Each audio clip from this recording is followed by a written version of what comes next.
Welcome to this message of encouragement.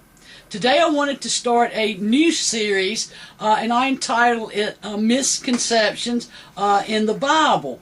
Today I wanted to talk about the Bible verse that says that Peter was cursing and swearing.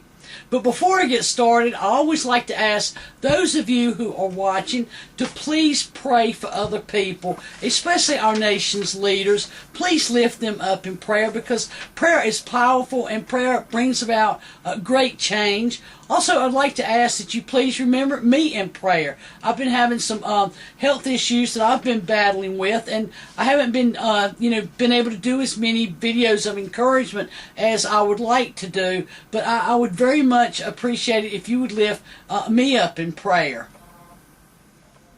So I wanted to talk today under the series of misconceptions in the Bible. I wanted to talk about one of the Bible verses. It's found in Mark 14, verse 7, if you'd like to follow along. And this misconception is about Peter.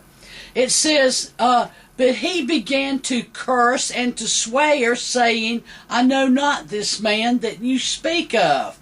And what this is talking about beforehand, Jesus has just been arrested, and of course, Peter has, swore, to lay down his life for Jesus, and that he would die with him, and so forth. And of course, that Jesus told Peter that that he would deny him 3 times, and this is like one of the times that he is denying. This is, I think, the 3rd time when the young girl is saying, surely you must be one of his followers. You look like one of them.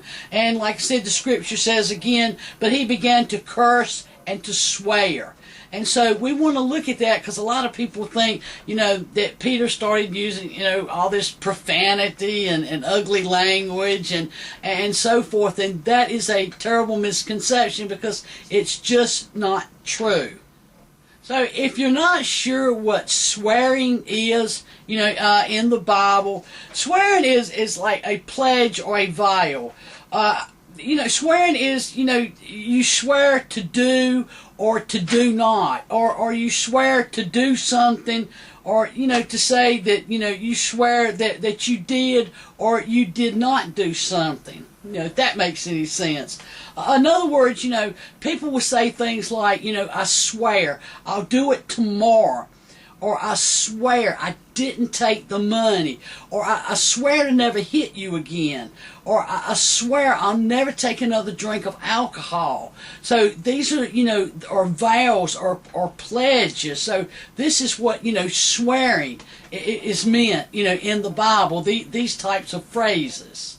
And so you may wonder, well, is swearing a sin? Well, yes, swearing is a sin. Because Jesus tells us in Matthew chapter 5, verses 33 through 37. Jesus says, again you have heard that it was said to the people long ago, do not break your oath, but fulfill to the Lord the vows you have made. But I tell you, do not swear an oath at all. So he says, do not swear an oath. Do not swear that oath. He says, either by heaven, for that is God's throne, or by earth, that is his footstool, or by Jerusalem, for it is the city of the great king.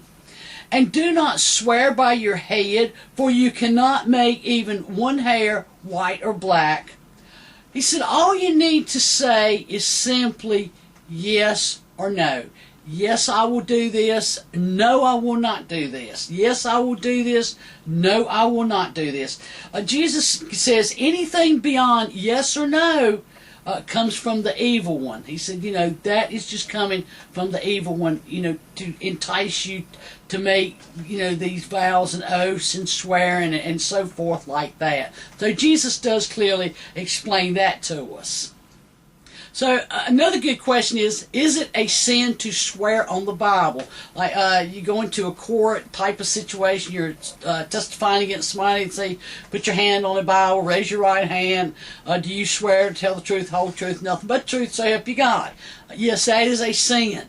You're not supposed to, like I said, Jesus just told us we're not supposed to be doing that. You're supposed to, say, I promise to do so, or something along that line, but you're not supposed to be swearing on the Bible. So you can, get around that by saying, oh, I promise, I will tell the truth. So there's a way, around that, but to let them know that you'll be telling the truth.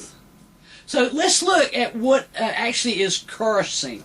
Like I said, it's not filthy language. What they're talking about in the Bible, they're talking about to curse is to wish, bad things to happen to someone or to something. So it's that wishing of, ill will upon people. So, or, that something bad just happens to them. In Leviticus chapter 20, verse 9, it says, anyone who curses their father or mother is to be put to death.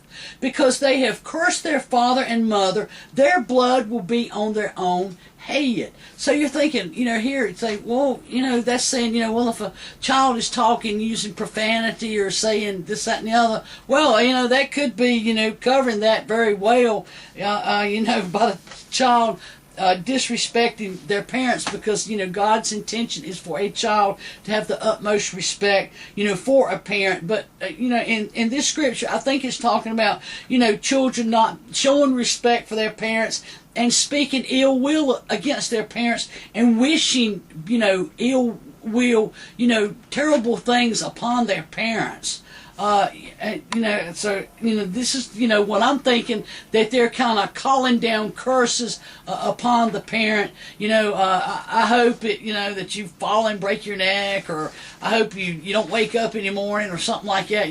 God, I know considers that a sin, and like I said, in the Old Testament, children were put to death for that, because they weren't supposed to be wishing any type of ill will or things like that, upon their parents. And of course, in James chapter 3, verse 9 and 10, we're told, out of the same mouth proceeds blessings. We bless other people. But he says, out of the same mouth proceeds blessings and cursings. So he says, my brethren, these things ought not be so. So, people that do, it's like, one minute they're speaking kindness, the next minute they're speaking, filthy, foul language against you. And the same thing here, you're blessing, bless your heart, or God bless you, blessed be the name of the Lord, things like that. And the next minute, you're calling down curses, I hope it, if he's out drunk driving, I hope he wrecks his car and kills himself or something like that. That's not the way that people are supposed to be, but that's the type of blessing and cursing that they're talking about. So let's get a clear picture of curses in the Bible. Let's look at God, for example. And of course, now he cursed only for punishment for those that were, disobedient to him. He cursed Satan for tempting Adam and Eve into sin, which in doing so, he indirectly, cursed all of mankind when he cursed the ground so that the weeds would sprout and man would, work hard and sweat profusely in order to make a living from the cursed earth. And God placed a curse upon Cain, for killing his brother. So here's, two examples of the word curse being used. And also in Genesis chapter 9, verse 18 and 27, Noah cursed his son Ham when he discovered that Ham had seen his nakedness while, Noah was in that drunken state, that drunkard sleep. So, he cursed Ham, and of course that also cursed an entire, generation, and plus a nation, from the descendants of Ham, which I believe that Ham's descendants was the Canaanites. So there was a curse, upon, the people, of Ham, and of course, that also cursed, his generations to come. And we also find in the book of Job that Job's wife told him, she was just getting tired of, the trials that Job was going through, and she finally just told Job, just curse God and die. And that was, one of the things that, that she was saying, she was wanting Job just to speak, ill will against God, or bad, wish bad upon God, which is actually blasphemy, and so he could just go ahead and die. I don't think she was, talking about using foul language or anything like that. I just think, like I said, she was trying to get Job, basically to blaspheme, so that he would just die, or God would, take his life. And we also find in Mark chapter 11 that Jesus cursed the fig tree. If you remember that one, the scripture says the next day as they were leaving Bethany, Jesus was hungry. And it says, seeing in a distance a fig tree, he went to find that it was full of fruit.